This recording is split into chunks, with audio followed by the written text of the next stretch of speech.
Tune in tonight for the People's Choice Awards. Procter & Gamble Productions hired the Zizo Group to really help them and Procter & Gamble brands understand how to reach consumers in a new and different way in the digital world, and to understand how do content, consumers, and brands work both on the web and on the mobile platform. This was the foundation for why we took the People's Choice Awards and brought it to Sprint. Started with the conversation. From there, it took us literally about 3.5 weeks with the Zizo Group helping us be the nexus of this whole process between Sprint, Procter & Gamble Productions, MobiTV, and CBS. It's not only do you have 4 or 5 organizations involved in this, but the timing and the complexity of the technology was much more than I think we all thought, certainly me. One of our goals in marketing is to reach consumers with our marketing messages when and where they're most receptive. There are multiple types of consumers that are out there. You have your very early adopters, of course, that want the latest and greatest in technology as well as in content. And then you have more of the mass market, which truly is the greatest potential for all the partners involved. One of the fastest growing places where we can deliver our messages is on a handset. The opportunity to share the People's Choice Awards, the red carpet event, and the after party live is a great opportunity for us to test and learn on this technology platform. We're one of the first carriers to launch our EVDO high-speed data network, which provides the ability to be able to stream an event like this over the phone. How do we make this happen from a technical aspect? And MobiTV was integral. On mobile, the device you're working with has a 1" by 1" screen, and so you need to get close up. If you really want to be showing an actor's expression, then you need to be right in their face.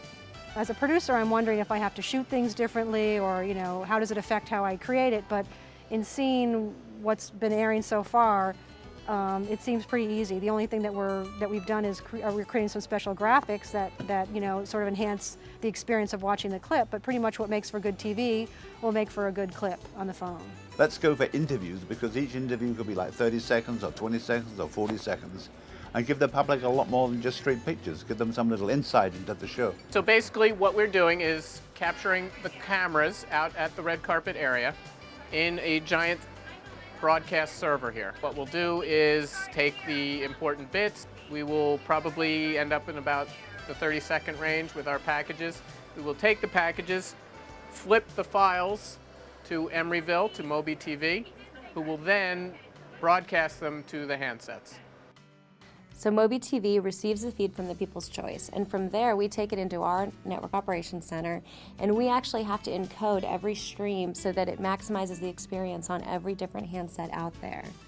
We also carry the most innovative handsets that are capable of displaying video on the phone. So it's really a convergence of 3 things coming together. It's the capabilities of the network, the capabilities of the handsets, as well as the market that is out there. What's great about the mobile device is that you always have it with you. It's not a matter of remembering to bring your MP3 player or remembering to bring your portable video player. Now it's about having a device that's with you all the time that you can now get entertainment on. The key learnings from this experience are the following. 1, you need to make sure that content is created specifically for the handset and the mobile platform. It's very unique and it's very specific in terms of the experience a consumer will have. 2, when you create content for this platform, you need to understand how will consumers use it differently than how they would use it watching television. It's a very unique experience and one that you need to plan for. And 3, actually creating the content requires a different production mindset. So it's all those 3 elements that Procter & Gamble wanted to learn about and wanted to apply for the future. One of the great things we're going to learn out of this experience with the People's Choice Awards is how consumers were impacted by it. This is television on a small handheld device. It's going to be a different experience than they would have at their home or in front of their personal computer.